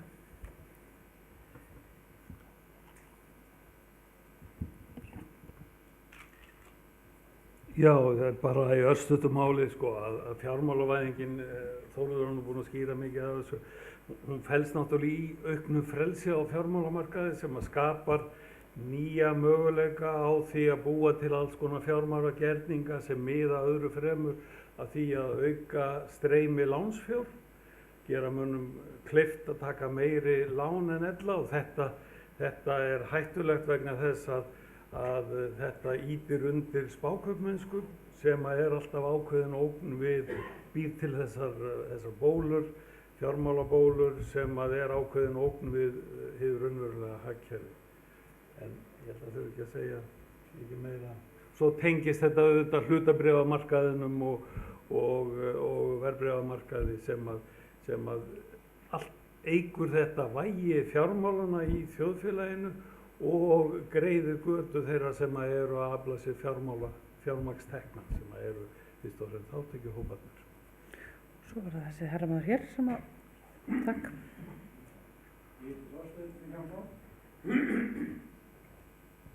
Ég vil þakka fyrir komið fram og sérstaklega þakka Stefáni fyrir erindið og kannski rauði þráðurinn í þessu er þessi samanburður á fyrra tímabilinu og seinna tímabilinu og árangri verkalýðshreyfingarinnar og annað slíkt. Ég verð að segja það, ég hef minni þessa hluti frá því 1950 og fylgst með þeim síðan og mér sárnar hvernig ASÍ talar fyrra tímabilið og samtök verkalýðsins. Þetta algjörlega skakkar myndir að það hafi snúist allt kaupmátt og annað slíkt og það sé eini kvarðinn. Og það var mikilvægur ég fullyrði fyrir langflestum sem tóku þátt í verkalýðsbaráttu frá því 1950. Það var nokkuð sem hét réttindabarátta sem var mjög mikilvægt. Það gleymist kannski stundum að það styttist vinnutíminn á þessu tímabili þarna bara fljótlega 50-70-80 úr 48 tímum í 40 sem jafngildir 5-10% verðtryggðri taxtahækkun. Orlofið lengdist úr svona 1-2 vikum og upp í 6. Það er líka 5-10% verðtryggð kjarabót með við taxtakaup líka. Styrktarsjóðir komu til, sjúkrasjóðir og veikindaréttindi. Í byrjun þessa tímabils voru ekki til neitt sem getur veikindaréttindi. Ef þú ert veikur þá bara það eitt kaup. Og síðan komu atvinnuleysistryggingarnar. Þær komu reyndar í frægasta verkfalli held ég allra tíma, það er verkfalli 1955. Þá náðust þær fram að þingið samþykkjar árið seinna. Þetta er verkfall þar sem stóð í margar vikur, 4-5 vikur held ég, og Reykjavíkursvæðið var lokað á meðan. Verkalýðshreyfingin lokaði Reykjavíkursvæðinu. Það var til dæmis ekki hægt að komast með mjólk til bæjarins og barnafjölskyldur fengu undanþágu að fá skömmtu fyrir mjólk og bensín, það var bensínskortur á svæðinu og svo framvegis. Og að lokapunkturinn í þessu er lífeyrissjóðirnir og ég held að þetta sé mjög mikilvægt atriði í samanburðum til dæmis á þessum 2 tímabilum ef menn vilja fara út í það. Ég held að fyrir þá sem upplifðu þessa tíma þá hafi þetta samanlagt verið svona yfir náttúrulega langt árabil 50-100% kjarabót í þessum liðum, eða hvað segir þú, Stefán?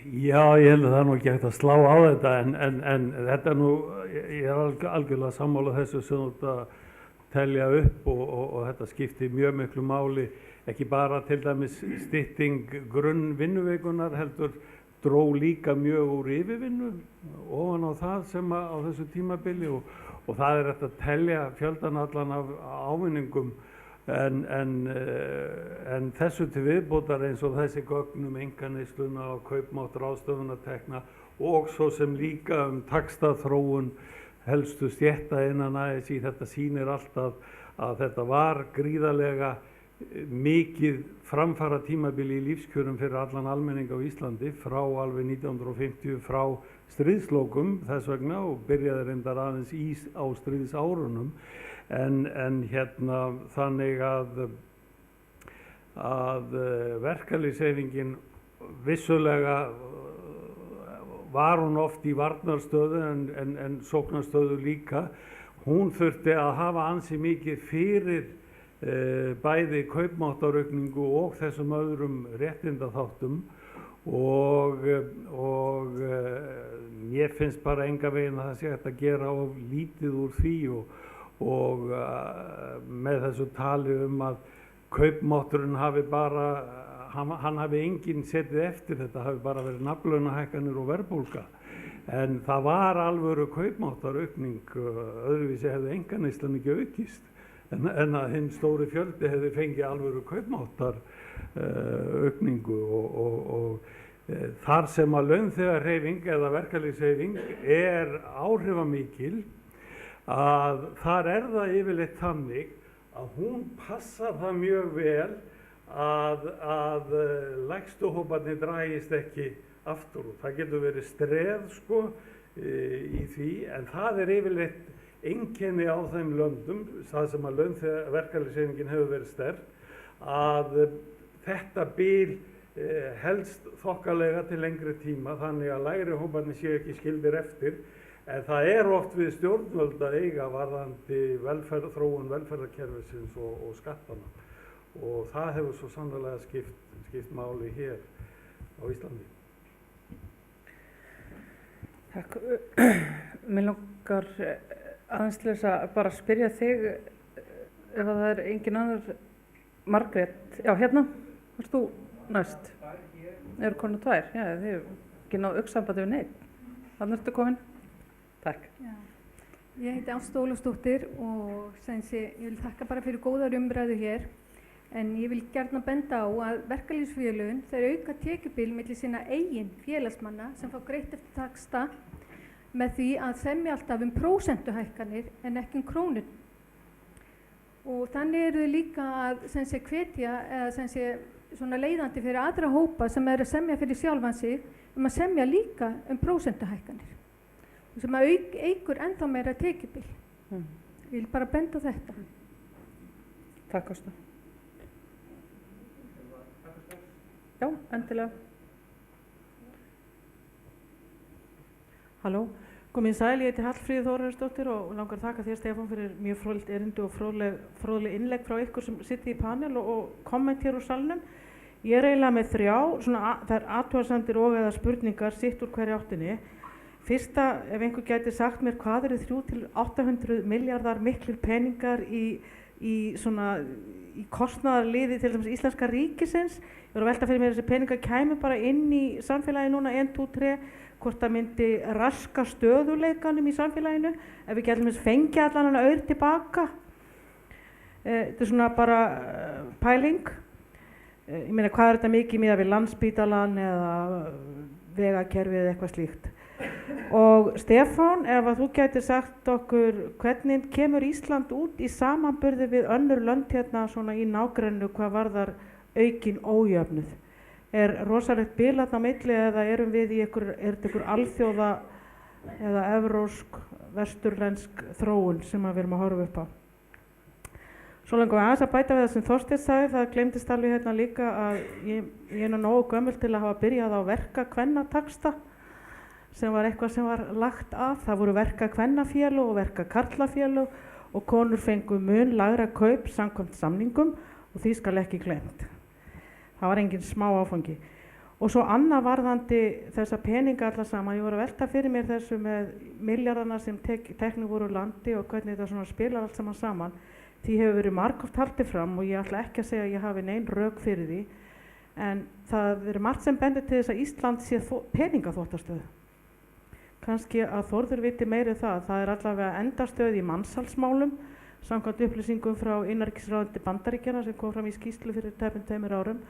Þannig að maður velti fyrir sér þessu, veit einhver það? Takk fyrir þetta Hallfríður.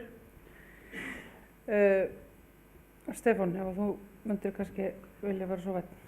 Já, bara kannski þessi spurning hvernig stendur Ísland núna miðað við nágrannalöndin og við fórum fram úr frændþjóðunum á Norðurlöndum í ójafnaðarstiginu á áratugnum fram að hruni. Við vorum náttúrulega að fara úr jöfnustu stöðu eins og hinar Norðurlandaþjóðirnar en við fórum fram úr þeim og síðan náttúrulega jafnast þetta eftir hrun.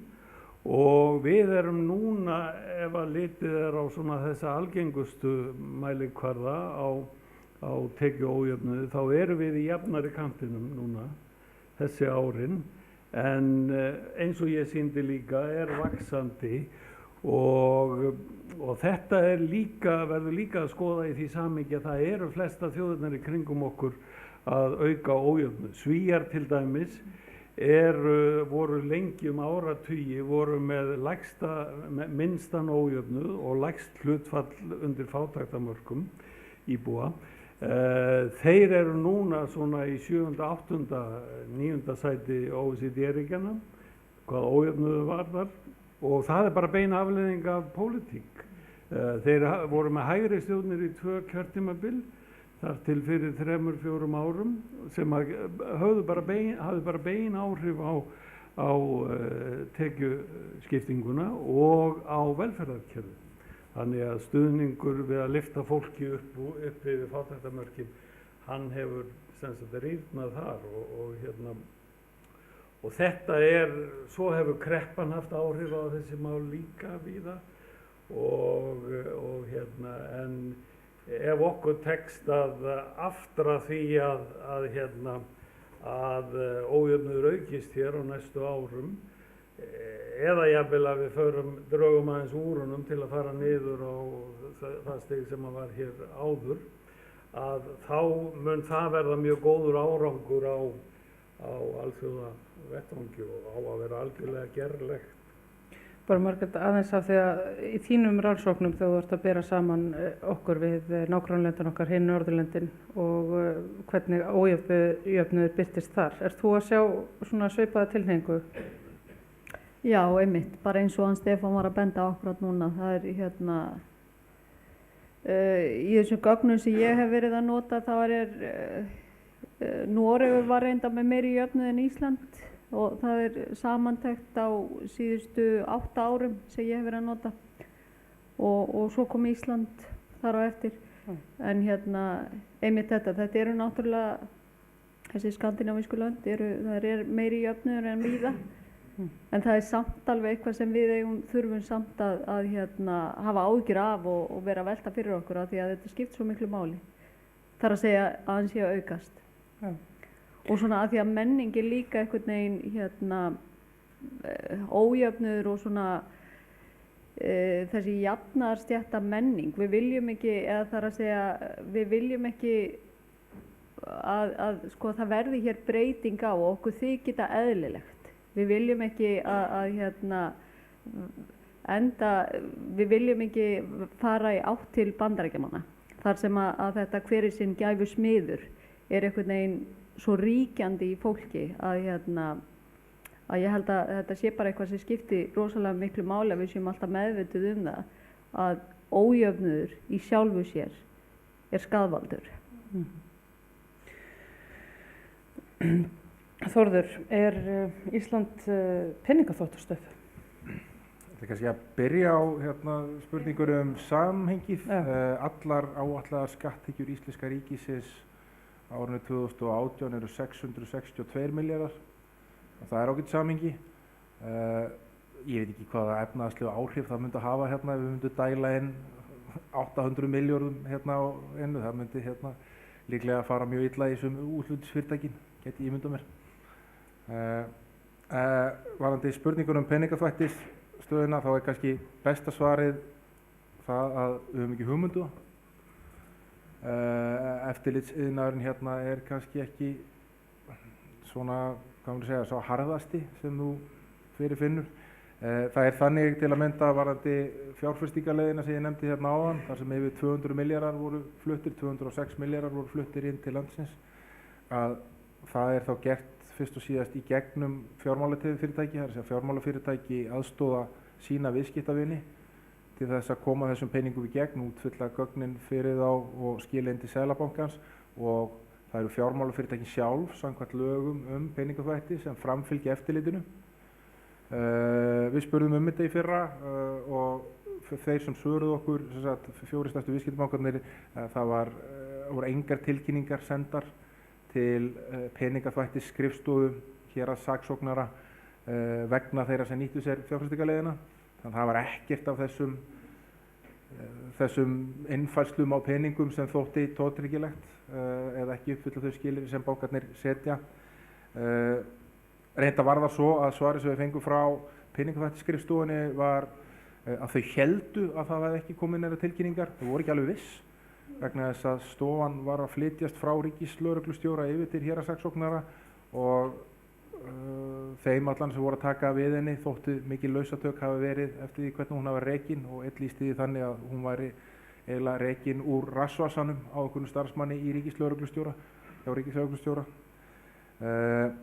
Það hafa náttúrulega komið upp mál þar sem fjármálaeftirlitið hefur gert athugasemdir við að íslensk fjármálafyrirtæki hafi ekki uppfyllt kröfur laga aðgerðir gegn peningaþvætti. Þetta gerist bara í upphafi árs í fyrra, þá gerðu þeir athugasemdir við Borgun, skoðaði sérstaklega 16 viðskiptamenn greiðslumiðlunarfyrirtækisins Borgunar. Þannig að já, ég bara verð að byrja þar sem enda þar sem ég byrjaði. Ég hef ekki hugmynd það hvort Ísland sé peningaþvættastöð eða ekki. En það er allavega þannig að það er ekkert verið að tjekka það af neitt sérstaklega mikið. Já, bara aðeins að lokum af því að Ásta kom inn á þetta sem að hefur bjagað myndina töluvert mikið. Það er verið að semja prósentuhækkanir en ekki krónu. Guðmundur, svona talnaklökkumaður eins og þú, erum við á rangri leið þarna þegar í kjarabaráttu? Nú er ekki gott að segja, ég er kannski ekki nú vel að mér í kjaratækninni, en náttúrulega prósentuhækkanir leiða til aukins mismunar milli hæstu og lægstu launa, það er alltaf prósentum, en þetta er náttúrulega bara mat verkalýðsfélaganna á hverjum tíma hvernig best að semja. Það sem mér finnst að við ætlum aðeins að hugsa af því að þetta er nú efni fundarins sem sagt kjaraþróun fyrir og eftir þjóðarsátt, og undirliggjandi í þessu er hvort að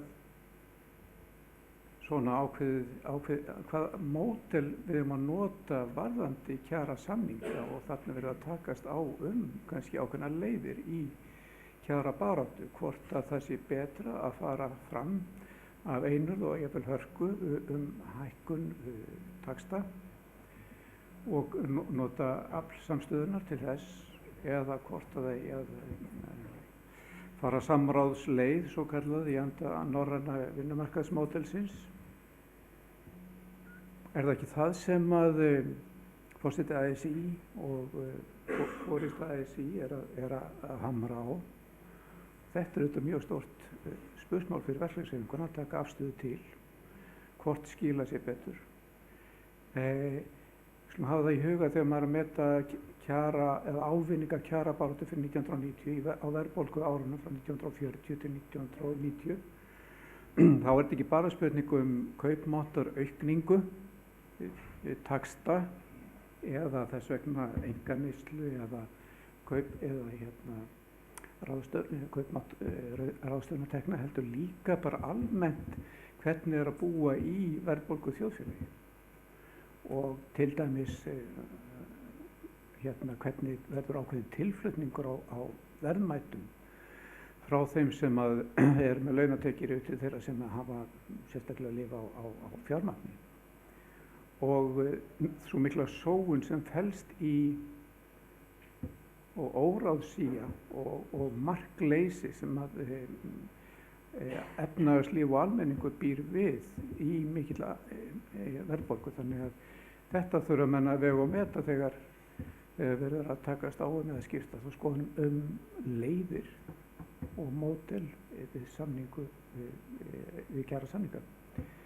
Þetta finnst mér vera stóra undirliggjandi málið hér. Takk fyrir það. Ég er að fara að loka mælendaskrá, það eru þá bara 2 eftir. Það er þessi hérna, herramaður. Halló, ég heiti Benjamin. Ég var að velta fyrir mér út af því að það bil þegar þjóðarsáttin var gerð, þá var opnað á flæði fjármagns inn og út úr landi, ef ég skil það rétt, allavega svona þessu tímabili.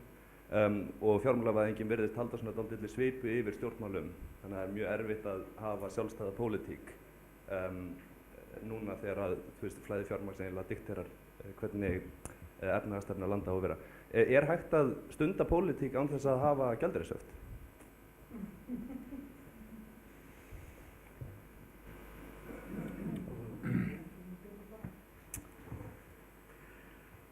Er hægt að stunda pólitík án þess að hafa gjaldeyrishöft? Það er spurningin. Sko það er alveg hárrétt, frjálst flæði fjármagns kemur 1995, þjóðarsáttin 1990, fylgdi aðild okkar að Evrópska efnahagssvæðinu. Hún er náttúrulega forsenda fyrir þessari fjármálavæðingu sem að og þetta er akkurat það sem er að gerast í öllum heiminum, að hnattvæðingin með þessu aukna frelsi fjármálageirana, hún er að skapa aðstæður sem að eru að gagnast fyrst og fremst stóreignafólki og hátekjufólki, og það er það sem er rótin að þessum aukna ójöfnuði allsstaðar, og þess vegna er það auðvitað stór pólitískt mál viljum við hafa það nákvæmlega þannig eða ekki og þetta umhverfi hnattvæðingarinnar það grefur að mörgu leyti undan getu stjórnvalda til að hugsa almannahag í sínum löndum og þess vegna finnst mér líka gott það gerir ekki bara það heldur líka eykur það hætturnar á fjármálakreppum og fjármálabólum og þannig að tímabili ef við viljum læra af sögunni tímabili frá lokum seinni heimsstyrjaldar eða lokum kreppuna miklu og fram undir 1980 það var tímabil gjaldeyrishafta og það var jafnframt tímabili mesta hagvaxtar, mestu kaupmáttaraukningar og uppbyggingar velferðaríkis alls staðar á Vesturlöndum, svolítið misjafnt eftir löndum, hvað það gekk langt. Þannig að þessi breyting með fjármálavæðingunni, hún hins vegar býr til annað umhverfi meiri ójafnaðar og að því leyti til myndi ég segja að það sé lágmarkskrafa að Seðlabanki eða stjórnvöld, í okkar fyrirkomulagi það Seðlabanki, að hann sé með þetta sem kallað varúðarreglur sem eru höft, en ekki algjör höft, heldur svona valin höft og sérstaklega heimildir til að grípa inn í. Og ég tel reyndar að þær varúðarreglur sem eru gildi núna og þau höft þau litlu höft sem eru, lítil sem engin orðin aftur. Að ég held að þetta bjóði bara hættunni heima og að þetta fari alltaf flegi ferð aftur. Og annað sem það að ef að menn vilja hafa eitthvað sem heitir svona þokkalega heilbrigður samkeppniskapitalismi, þá ekki hægt að hafa skattaskjól. Það ekki hægt að leyfa þau. Því að það bara grefur undan öllu siðferði allra viðskipta. Við talum öllu sem ætti að heita samstöðu samningar eða þjóðarsáttasamningar þar sem að fólk að koma saman og segja við hér frá lægstu launum og upp í hæstu laun við ætlum núna að fara í prógramum að halda niðri verðbólgunni og þróast öll bara svipað. En hnattvæðingarumhverfi gefur hátekju og stóreignafólkinu frítt spil eins og gögnin sína að gerðist frá 1995 nákvæmlega. Og þess vegna myndi ég vera talsmaður þess að við færum nær því þeirri skipan sem var ríkjandi á milli 1945 frá Bretton Woods tímanum og framundi 1980. Annars held ég heimurinn sé bara að fara í algjörar ógöngur. Þórður. Eins og Stefán bent á þá kemur frjálsflæði fjármagns bara með samningnum með Evrópska efnahagssvæðið sem tekur við gildi 1994. Ég held að það margt sem gerist á þessu tíma sem að hinu góða við íslensku markaður og fer úr því að vera 300.000 manna heimamarkaður í það að vera 500 milljónum manna markaður. Við tengjumst alheiminum á allt annan hátt en það gert áður. Svipuðum tíma náttúrulega verið að grundvallar breytinga á til dæmis aðstöðu kvenna á vinnumarkaði samhliða mikilli aukningu og fjölgun leikskóla og leikskólaplássa og svo framvegis sem gjörbreytir íslensku hagkerfi. Við erum að taka upp upplýsingalög, stjórnsýslulög, mannréttindakafla í stjórnarskrá, allt hlutir sem eru gríðarleg bót frá því sem var og eykur allan að kröfuna ábyrgð á ákvörðunartöku mikið. En auðvitað breytist bara úrlausnarefni stjórnmálanna á sama tíma. Það að segja þegar þú ferð að lifa svona kannski haftalausara umhverfi þá breytast verkefnin sem eru fyrir framan stjórnmálamenn og eitt af þeim verkefnum það að þegar þú ert að búa til mikið nýjan auð eða mikill hagvöxtur yfir lengra skeið, hvernig ætla stjórnmálamenn að setja reglur sem skipta þeim auði þannig að það verði ekki samfélagslegt uppþot. Það að segja að dreifingin verði þannig að sem flestir eru sáttir. Það sem ég langmestar áhyggjur af í dag það sem sé gerast í svo mörgum öðrum löndum í kringum okkur að popúlískar hreyfingar sem ala á hræðslu, sem ala á ótta, sem ala á fáfræði og sensationalisma nái að nýta sér slíkar aðstæður hér á Íslandi og nái grundvallarstöðu í íslensku stjórnmálum. Það hefur ekki gerst hingað til. Þessir sem hafa svona að stofnum til, auðvitað eru til svona flokkar sem eru með þannig einangrunarhyggju og einhverju svona þjóðerniskennd ráðandi sem ég ætla ekki að nefna sem svona gætu alveg fallið innan þessa mengis. En flestir sem hafa svona reynt við þessa leið, sem að til dæmis alltaf alla útlendingaandúð eða slíkt, hafa kolfallið á andlitið. En við erum bara einum svona karismatískum leiðtoga frá því að vera með slíkt afl á Íslandi. Og við höfum séð hvað litlir hlutir geta dregið að sér mikið af atkvæðum þegar fólk er hrætt eða þegar það er óánægt. Við sáum það til dæmis í sveitarstjórnarkosningunum 2014 þegar einn flokkur fór frá því að vera 2,3% flokkur í yfir 10% bara með því að vera á móti úthlutun á lóð til Moskvu. Þannig að það er alveg til farvegur fyrir þetta á Íslandi. Það er fólk sem er tilbúið að horfa á þetta af einhverjum ástæðum að upplifi sig óöruggt eða hrætt eða skilið eftir.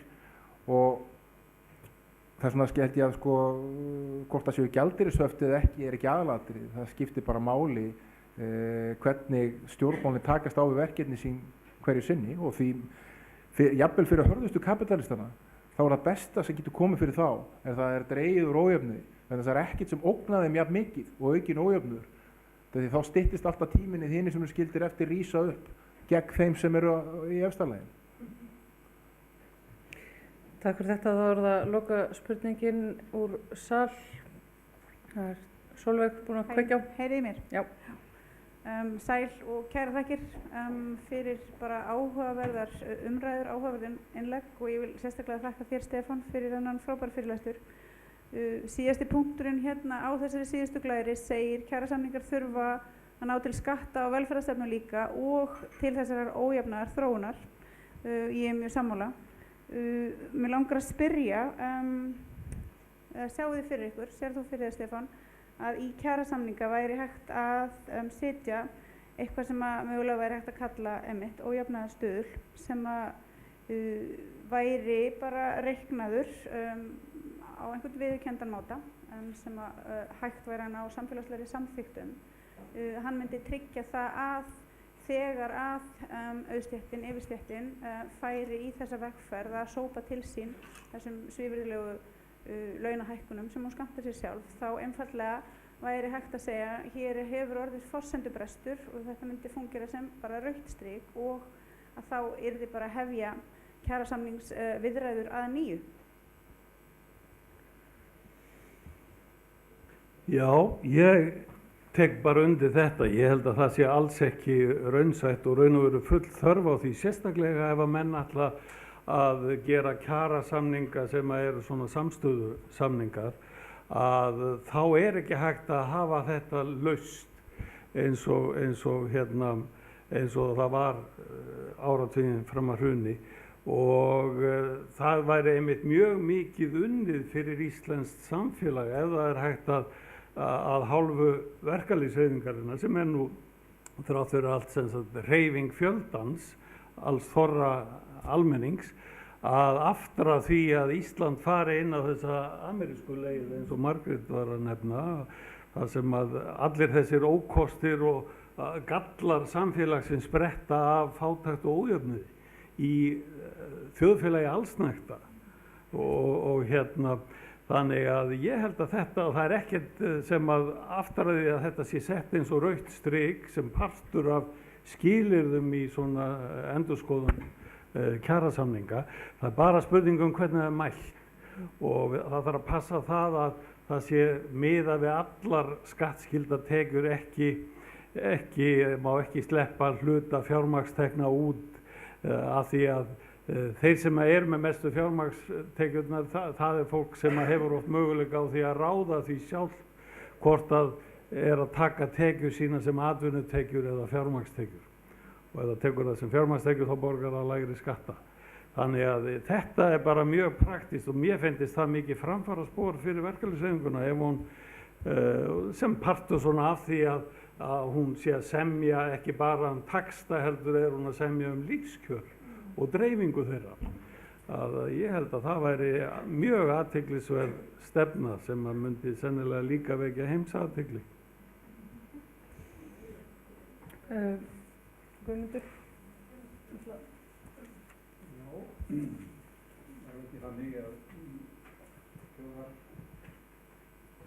Sáttasamningunum þá var samið rauð strik, ekki?